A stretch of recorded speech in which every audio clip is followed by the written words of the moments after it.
Yang namanya dai lama-lama akan sakit dan meninggal. Jumlahnya sudah sedikit, pada sakit-sakitan, 1 bulan, 2 bulan, setahun, meninggal. Sementara jalan dakwah harus dijalankan sampai hancurnya bumi ini. Maka ikhwan fillah rahimakumullah, siapkan diri Anda dan anak-anak Anda, adik-adik Anda, generasi setelah Anda untuk melanjutkan dakwah. Bismillahirrahmanirrahim. Innal hamdalillah nahmaduhu wa nasta'inuhu wa nastaghfiruh wa na'udzu billahi min syururi anfusina wa min sayyiati a'malina. May yahdihillahu fala mudhillalah wa may yudlil fala hadiyalah. Nashhadu an la ilaha illallah wahdahu la syarikalah wa nashhadu anna Muhammadan abduhu wa rasuluh. Allahumma shalli ala Sayyidina Muhammad wa ala alihi wa sahbihi wa man wa'ala. Usikum wa nafsi bitaqwallah faqad fazal muttaqun. Wa qad qala ta'ala fi kitabihil aziz, ya ayyuhalladzina amanu taqullaha haqqa tuqatih wa la tamutunna illa wa antum muslimun. Allahumma inna nas'aluka hubbak wa hubba man yuhibbuk wa amalan ladzi yuballighuni hubbak. Ya Allah, kami memohon kepada Engkau ya Allah, di antara puncak kenikmatan yang bisa dirasakan manusia, yaitu cinta kepadamu dan Engkau cintai. Dan juga kami memohon kepadamu ya Allah, cinta orang-orang yang mencintaimu, dan juga amalan-amalan yang membawa kepada cinta. Alhamdulillah, pada kesempatan kali ini kita bisa berjumpa. Mari kita berdoa kepada Allah Subhanahu wa taala, semoga perjumpaan ini memberikan manfaat bagi kita semuanya. Saya wasiatkan sekali lagi kepada diri saya juga pada semuanya, marilah kita tingkatkan takwa kepada Allah Subhanahu wa taala. Ikhwanu fiddin rahimakumullah. Ketahuilah, nanti di hari kebangkitan kita semua itu akan menjadi terdakwa. Semuanya duduk di kursi pesakitan. Di hadapannya ada hakim, wa huwa ahkamul hakimin, Allah Subhanahu wa taala. Dan semua akan dinilai amalannya. Barang siapa yang bagus, dia akan bahagia selama-lamanya. Dan barang siapa yang jelek hasil sidangnya, maka dia akan sengsara selama-lamanya. Dan itulah diantara hakikat kehidupan yaumu yub'atsun, yaitu hari kebangkitan. Apa hakikatnya? Ada pengadilan. Pada saat pengadilan itu, Allah Subhanahu wa taala akan menyiapkan saksi. Saksi ini bisa memberatkan, bisa meringankan. Paling tidak kata ulama ada 4 saksi yang akan meringankan, bahkan bisa juga memberatkan. Saksi yang pertama Allah Subhanahu wa taala. Allah menjadi saksi, ya. Ayatnya banyak sekali, tidak perlu dibahas. Saksi yang kedua malaikat. Allah Subhanahu wa taala berfirman, ini saya sampaikan ayat untuk jadi akidah kita ya.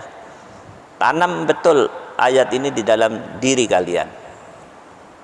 Saksi yang kedua malaikat. Allah Subhanahu wa taala berfirman di dalam surat 82 ayat 10, 11, 12. Wa inna alaikum lahafidin kiraman katibin ya'lamuna ma taf'alun. Sesungguhnya selama kau hidup ini, dunia malaikat akan selalu mengawasi kalian dan akan mencatat semua yang kalian lakukan. Dan mereka jujur, tidak bisa disuap. Dan nanti akan dilaporkan sebagai saksi di pengadilan kita. Nah, Mereka sebagai saksi, adapun amal kita sebagai fakta, barang bukti. Yang ketiga, saksi yang ketiga adalah tubuh kita sendiri, ya. Ini kita semua tahu, ini kebetulan oleh Allah diletakkan di dalam surat Yasin. Surat Yasin ayat 65. Al-yauma nakhtimu ala afwahihim wa tukallimuna aydihim wa tashhadu arjuluhum bima kanu yaksibun.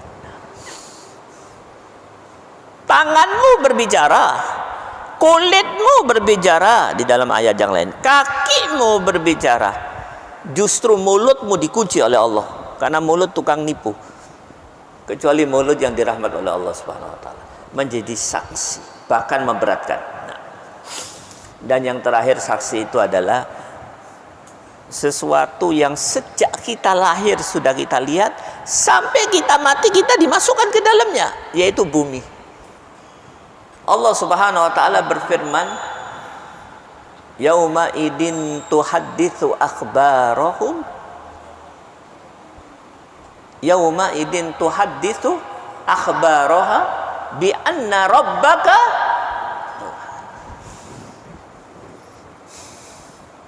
Allah berfirman di dalam surat 99, pada hari itu bumi akan menceritakan apa saja kejadian yang terjadi di atas punggungnya. Kalau ada orang melakukan kesalahan, bumi akan mengatakan, ya Allah, si fulan pada hari sekian melakukan dosa di atas punggungku. Begitu juga sebaliknya, bumi menjadi saksi. Maka ikhwan fillah rahimakumullah, hati-hati. Empat-empatnya melekat pada kita, ya. Allah selalu mengawasi kita. Malaikat, ya pekerjaannya mengawasin kita. Tubuh kita ada pada diri kita. Bumi, di situ kita dilahirkan, di situ pula kita berjalan, di situ kita hidup, dan di situ kita dikebumikan menjadi saksi. Pengawasan ketat, ya. Maka iman fiddin rahimakumullah, ya, itulah sebagai mukaddimah ceramah saya pada kesempatan kali ini. Selanjutnya saya akan membacakan satu hadis. Hadis ini di dalam Sahih Bukhari, ya, di mana Rasulullah sallallahu alaihi wasallam bersabda, la tusahib illa mu'minan wala ya'kulu ta'amak illa taqiyun. Saya ralat bukan Bukhari, ya, tapi hadis ini diriwayatkan oleh At-Tirmidzi dan Abu Dawud. Saya ulangi lagi, diriwayatkan oleh At-Tirmidzi dan Abu Dawud. Rasulullah bersabda, la tusahib illa mu'minan wala ya'kulu ta'amak illa taqi. Istimewa hadis ini. Kenapa? Karena bunyinya ajib. Jangan engkau bersahabat kecuali dengan orang yang beriman. Jangan bersahabat, tidak boleh kita ini bersahabat. Pada dasarnya tidak boleh bersahabat illa mu'minan, kecuali dengan orang beriman. Wala ya'kulu ta'amak, jangan sampai ada yang makan makananmu. Maksudnya kau undang orang, tidak boleh undang orang illa taqi, kecuali orang yang bertakwa. Ajib. Kau tidak boleh bersahabat, pokoknya tidak boleh illa mu'min, kecuali orang beriman. Dan kau tidak boleh ngasih makanan, tidak boleh ngundang siapapun untuk makan bersama kau, tidak boleh illa taqi, kecuali orang yang bertakwa. Masya Allah, keluar dari lisan Rasulullah sallallahu alaihi wasallam. Ini menunjukkan apa? Begitu ketatnya Allah menjaga kita. Allah ingin akidah kita lurus sampai kita mati, pemahaman Islam kita lurus sampai kita mati, akhlak kita benar sampai kita mati. Untuk itu milih sahabat, aku yang ngatur urusan itu, kata Allah. Kau tidak layak menentukan sahabat, aku yang ngatur. Orang yang mau kau kasih makanan, aku yang ngatur, kata Rasulullah, kata Allah Subhanahu wa taala. Kenapa? Karena Allah menginginkan kita ini selalu hidup dalam keadaan bersih. Ini kalau kita amalkan ayat ini sekarang, ajib kata orang. Aneh bin ajaib, ya. Sekarang kita sudah sampai kepada satu pemahaman, ya, kebanyakan kaum muslimin hari ini akan gaul-gaul kalau kau bisa undang orang kafir ke rumahmu. Kau manusia modern, kalau kawanmu bermacam-macam, kalau perlu berkawan dengan orang yang paling ingkar kepada Allah. Tidak usah bingung, hati urusan lain, yang penting gaul, yang penting manusia modern, kan begitu. Paham sampai di sini, Pak? Berarti Ustadz, ada perbedaan yang menyolok terhadap yang diinginkan oleh Allah dengan tren kehidupan dunia yang penuh fitnah yang kebetulan kita hidup sekarang ini. Beda. Bainas sama wa sumur, ya. Merah hitam. Ya, maksud saya putih hitam, beda. Nah. Bahkan mari kita baca satu ayat, ya. Ayat ini Masya Allah lebih jelas lagi, lebih strategis. Kalau tadi ini kan bicara teknis, urusan makan aku yang nentukan, kawanmu. Urusan kawanmu aku yang nentukan, kata Allah dan Rasulnya. Ini lebih strategis lagi, ya. Coba dicatat. Ada yang bisa baca terjemahan surat 40.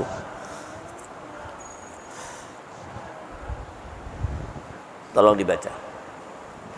Ayat 41, 42. Wa ya qaumi mali ad'ukum ilan najah wa tad'unani ilan nar tad'unani li akfura billah wa usyrika bih ma laisa li bihi ilm wa ana ad'ukum ilal azizil ghaffar. Masya Allah. Surat 40 petang puluh Sahih ayat 41 42. Tolong baca artinya satu orang yang keras suaranya, yang keras. Bagaimanakah ini aku menyerumu kepada keselamatan, tetapi kamu menyerumu ke neraka. Terus dua ayat. Mengapa kamu menyeruku agar kafir kepada Allah dan menyekutukannya dengan sesuatu yang aku tidak mempunyai ilmu tentang itu, padahal aku menyerumu beriman kepada yang Maha Perkasa, Maha Pengampun. Nah, ayat ini bicara persoalan yang lebih strategis. Apa kata Allah? Di hadapan kalian. Banyak maaf, saya kurang sehat, mungkin saya ngisi sebentar, nanti ada yang gantikan saya. Tidak apa-apa Pak ya, kurang sehat. Di hadapan kalian ada dua ajakan, kata Allah, dua ajakan. Ajakan yang pertama, ajakan para rasul. Ajakan yang kedua, ajakan masyarakat. Perbedaannya di mana? Rasul mengajak ilan najah, keselamatan dunia akhirat Rasul. Ajakannya. Masyarakat mengajak kepada mana? Ilan nar, ajakannya menuju kepada api neraka. Detailnya gimana? Allah menjelaskan detailnya. Rasul mengajak kepada an-najah dengan cara apa? Anda diajak untuk beriman kepada Allah Subhanahu wa taala, Azizul Ghaffar. Jalan Rasul, ajakan Rasul. Ila mana? Ila an-najah, keberhasilan, kesuksesan dunia akhirat, jannah. Dengan cara apa? Diajak untuk beriman kepada Allah. Masyarakat mengajak kalian kepada nar. Apa yang dilakukan masyarakat? Mengajak kalian untuk melakukan dua hal, kafir atau syirik. Program utamanya kafirisasi, syirikisasi.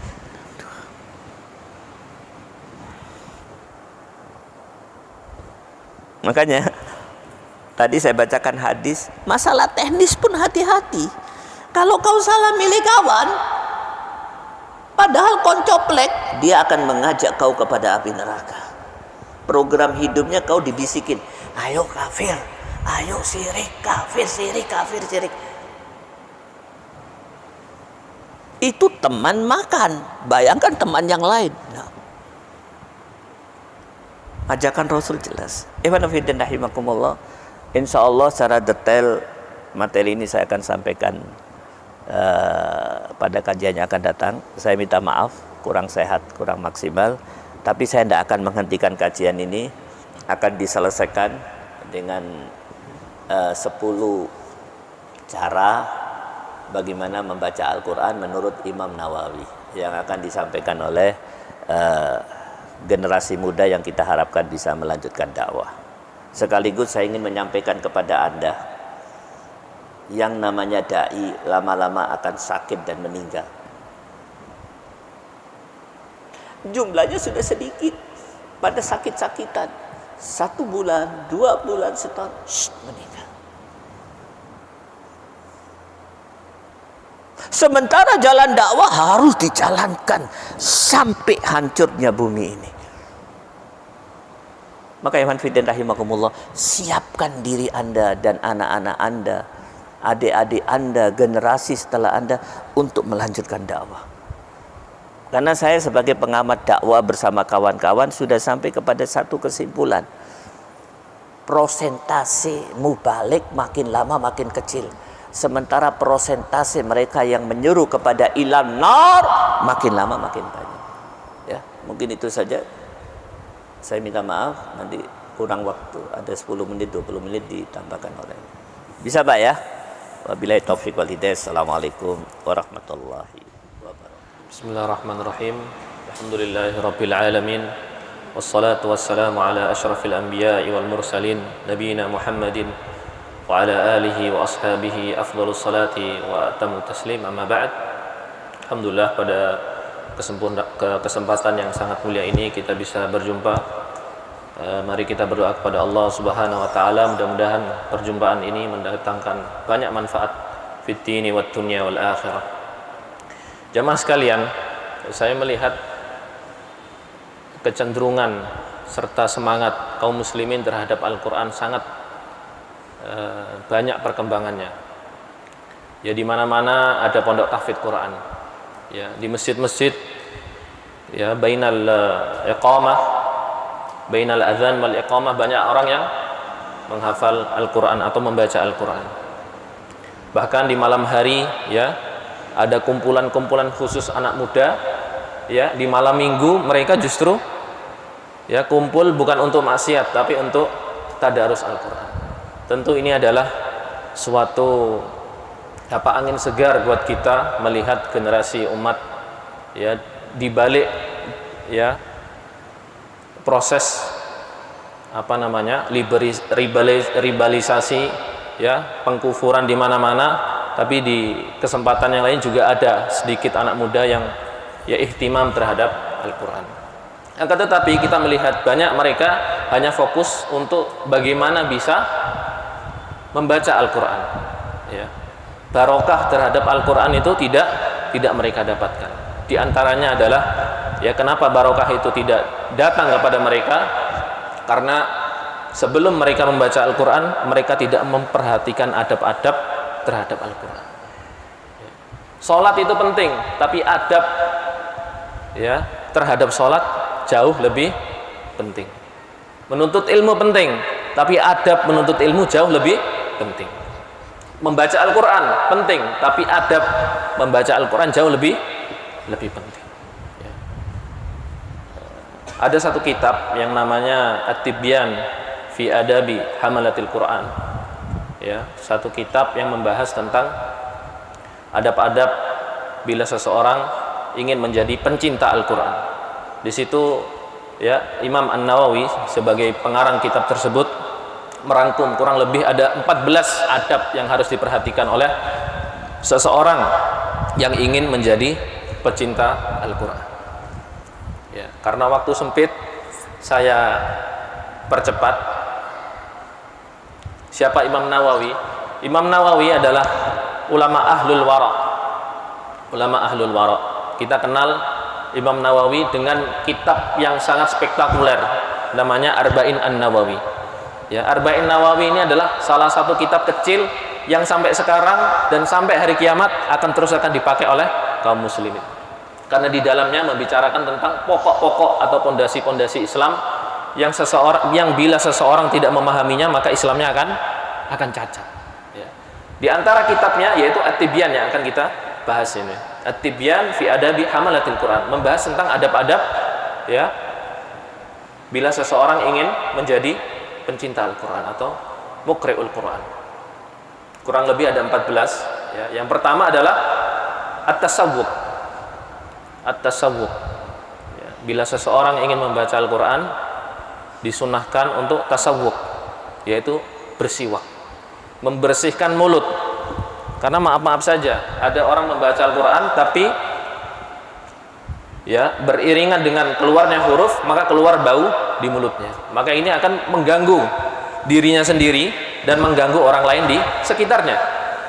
Dan inilah yang diajarkan oleh Nabi SAW, di mana beliau ketika ingin membaca Al-Quran maka beliau bersiwak. Kemudian yang kedua, ya setelah bersiwak, yaitu at-taharah.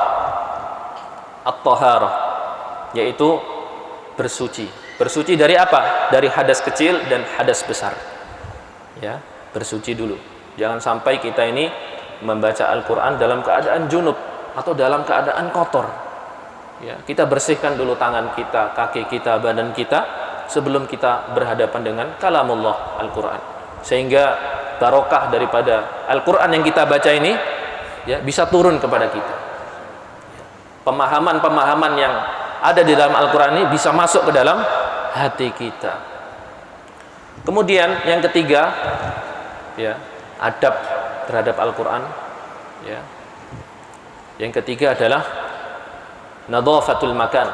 Ya, kita ketika membaca Al-Quran memilih tempat yang pas untuk kita membaca Al-Quran. Tempat yang bersih, tempat yang terbebas dari najis. Dan sebaik-baik tempat adalah masjid. Sejelek-jelek tempat adalah aswaquha, pasar-pasarnya. Dan sebaik-baik masjid adalah masajiduha. Sebaik-baik tempat adalah masajiduha, masjid. Ya, maka ketika kita hendak membaca Al-Quran, maka kita pilih tempat yang terbaik, yaitu masjid. Kalau nggak bisa di masjid, di tempat lain nggak boleh, nggak Ustaz? Boleh, tapi paling bagus adalah masjid. Kemudian ya, salah satu adab ya terhadap Al-Quran yang keempat adalah al-istiqbalul kiblah. Al-istiqbalul kiblah, istiqbalul kiblah, menghadap ke kiblat. Berarti menghadap ke tempat lain nggak boleh Ustaz? Boleh saja, tapi ini adalah ya mustahab, ya dicintai oleh Rasulullah SAW ketika seseorang membaca Al-Quran menghadap kiblat. Ya. Kemudian yang kelima, kita percepat. Yang kelima adalah al-isti'adah, ya, meminta perlindungan dari Allah Subhanahu wa taala dengan ta'awud. Al-isti'adah, a'udzu billahi minasyaitani ar-rajim. A'udzu billahi minasyaithanir rajim. Ya. Aku berlindung kepada Allah Subhanahu wa taala dari godaan syaitanir rajim, syaitan yang terkutuk. Karena ketika kita membaca Al-Quran banyak sekali godaan-godaan dari luar yang membuat kita ini akhirnya tidak bisa khusyuk, tidak bisa tadabbur, tidak bisa fokus terhadap Al-Quran kita. Kemudian yang keenam, ya, ini yang sangat penting juga, yang banyak sekali menjadi suatu hal yang dilanggar oleh seorang yang membaca Al-Quran. Yang keenam adalah as-sakinah wal khusyu' wat tawaddu', ya. Membaca Al-Quran dengan segala ketawaduan. Kita memahami bahwasanya kalamullah adalah risalah.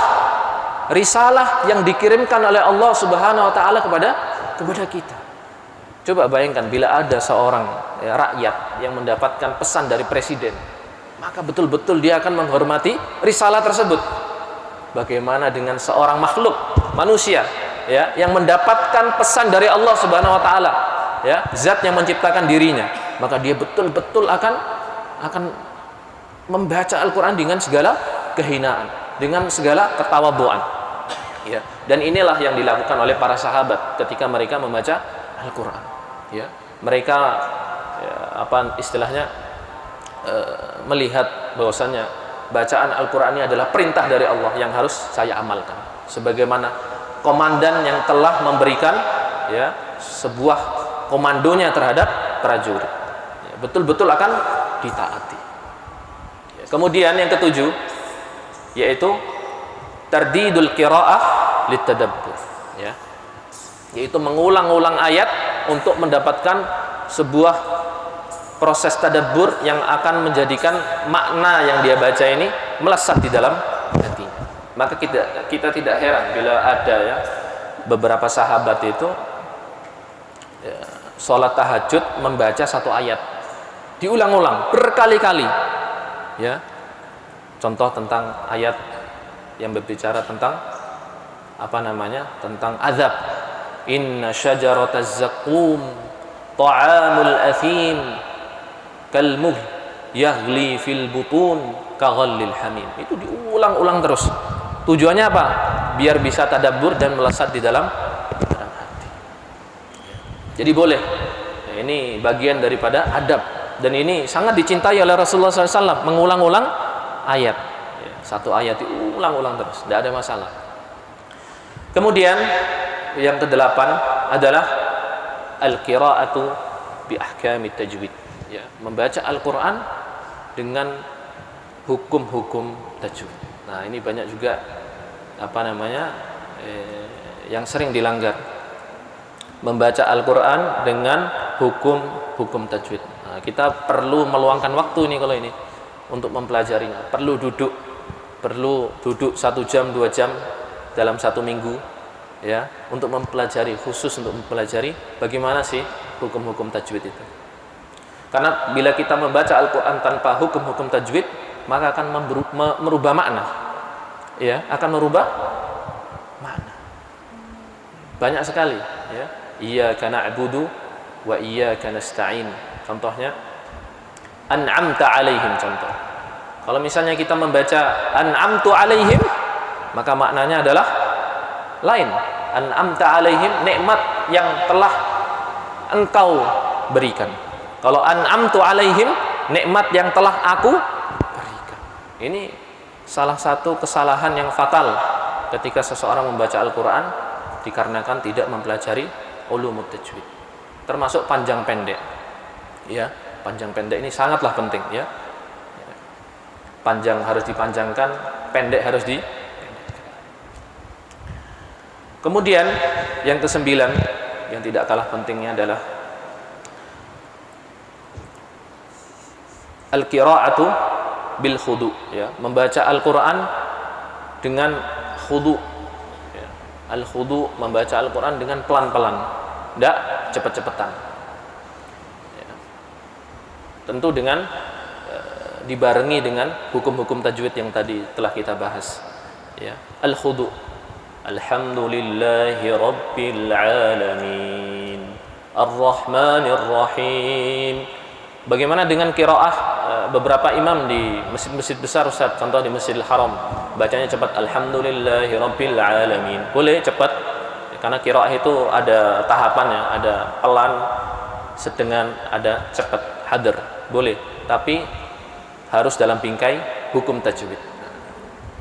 Maka salah satu adab membaca Al-Quran adalah al-qira'atu bil khudu, membacanya dengan pelan-pelan sambil kita betul-betul merasakan setiap makna yang kita baca. Kemudian yang ke-10, ya, at-tajammul bil qira'ah, ya, yaitu menghiasi bacaan-bacaan dengan suara kita. Zayyinul Qur'ana bi aswatikum, begitu kata Nabi sallallahu alaihi wasallam. Hiasilah Al-Qur'an dengan suara-suara kalian, ya. Makin cantik suara tersebut, maka itu semakin baik.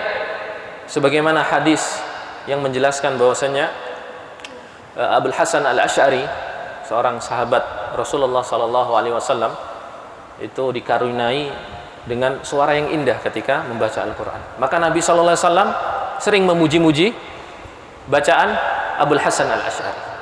Maka Abul Hasan Al-Asy'ari mengatakan, ya, Bila saya membaca Al-Quran dan Nabi ada di sampingku, maka aku selalu berusaha untuk memperbaiki, mempercantik lagi bacaanku. Artinya apa? Ya, al-qiraah, ya, yang dengan dibarengi, ya, apa namanya, suara yang merdu, maka itu lebih baik. Ya. Kemudian ini yang sangat penting juga, yang ke-11, al-qiraatu ma'ad du'a, ya. Membaca Al-Qur'an dengan doa. Maksudnya bagaimana? Ketika kita membaca Al-Qur'an, tentu kita akan melewati ayat-ayat yang berbicara tentang akhirat. Maka pada saat itulah kita teringat dengan akhirat. Maka kita berdoa kepada Allah, ya Allah, selamatkan aku di akhirat kelak. Ya. Ketika kita, ya, membaca atau melewati ayat-ayat yang berbicara tentang neraka, maka kita serentak akan merasa ketakutan dan kita berdoa kepada Allah, ya Allah, tolonglah aku dari api neraka, dan seterusnya. Ayat-ayat yang bicara tentang jannah, maka kita ketika melewatinya kita berdoa kepada Allah, ya Allah, ya, mudah-mudahan kelak aku bisa memasuki jannah, ya, dan seterusnya. Kemudian yang ke-13, al-istima'. Yang ke-12, maaf ya, ke-12 dulu. Al-istima' bil mudarasah. Nah, ini juga kadang banyak dilanggar. Ketika kita mudarasah itu baca Al-Qur'an bareng-bareng dalam satu majelis. Ketika teman kita membaca, maka kita mendengarkannya. Jangan kita buka HP, atau jangan kita, ya, berbicara sendiri, guyon-guyon sendiri. Ya, maka kita tidak akan pernah mendapatkan manfaat daripada bacaan yang sedang dibaca dari teman kita. Dan ini merupakan adab, ya. Imam Nawawi memasukkan dalam urutan yang ke-12, ya, al-istima' bil mudarasah, ya. Betul-betul kita perhatikan. Apa namanya? Wa idza quri'al Qur'anu fastami'u lahu wa ansitu la'allakum turhamun. Apabila dibacakan Al-Qur'an kepadamu, fastami'u, dengarkanlah, wa ansitu, perhatikan. Agar apa? Dijelaskan di situ, la'allakum turhamun, agar kalian mendapatkan rahmat. Ya. Ketika teman kita berbicara, ketika teman kita membaca Al-Qur'an, walaupun kita berada di satu majelis yang mulia tersebut, kalau kita ngobrol sendiri, maka rahmat Allah itu tidak turun kepada kita. Karena kita tadi, dua syarat tadi, tidak istima', ya, istami'u lahu, dan tidak ansitu, tidak memperhatikan. Kemudian yang ke-13 al-qira'atu bil jahr, membaca Al-Qur'an dengan suara yang keluar dari mulut. Ada orang yang membaca hanya dengan hati, ya, banyak itu. Kok sampean megang Quran tapi kok nggak keluar suaranya, Pak? Saya baca dengan hati. Dengan hati, tidak keluar dari mulut. Padahal, ya, al-qira'atu bil jahri itu bagian daripada adab, ya. Setidaknya paling minimal itu telinga kita sendiri mendengarkan apa yang kita keluarkan dari mulut ini, ya. Paling minimal telinga kita mendengarkan, ya. Kita akan banyak mendapatkan manfaat, diantaranya kesembuhan di tubuh kita, karena Al-Qur'an ini juga syifa, ya, merupakan obat, ya. Kemudian yang terakhir, yang ke-14, at-tawaqqufu qabla asy-syuru'i qabla syu'uri bin nu'as, ya. Membaca Al-Qur'an, memberhentikan bacaan Al-Qur'an, ya, sebelum ngantuk. Kalau sudah ngantuk, diharapkan agar berhenti dulu. Berhenti tidak berarti meninggalkan, ya, berhenti ke kamar mandi, berwudu, mengusap muka, kemudian melanjutkan kembali, ya. Bukan berhenti terus ditinggal tidur, bukan. Tapi berwudu, membersihkan muka, kemudian melanjutkan bacaan lagi. Kenapa? Karena kalau orang tidur ini kan rufi al-qalam. Dia tidak tahu apa yang dia lakukan, apa yang dia baca. Dia baca surat Al-Fatihah, lalu lompat ke surat Ali Imran. Ali Imran satu ayat, halamannya kena kipas, terus langsung lompat ke surat An-Nisa, dan seterusnya begitu. Sehingga dia tidak bisa mendapatkan dan tidak bisa tadabbur dan seterusnya. Ya, inilah 4 adab yang 14 adab ya, 14 adab ya bila kita ingin menjadi hamalatul Quran. Ya. Dan ini antum bisa dapatkan di dalam kitab At-Tibyan fi Adabi Hamalatil Quran yang dikarang oleh Al-Imam An-Nawawi. Mungkin ini saja yang dapat saya sampaikan. Wallahu a'lam bishawab. Wassallallahu ala sayyidina Muhammadin wa ala alihi wa ashabihi ajma'in. Sisa berapa menit? Sudah azan, sudah masuk. Sudah masuk. Assalamualaikum warahmatullahi wabarakatuh.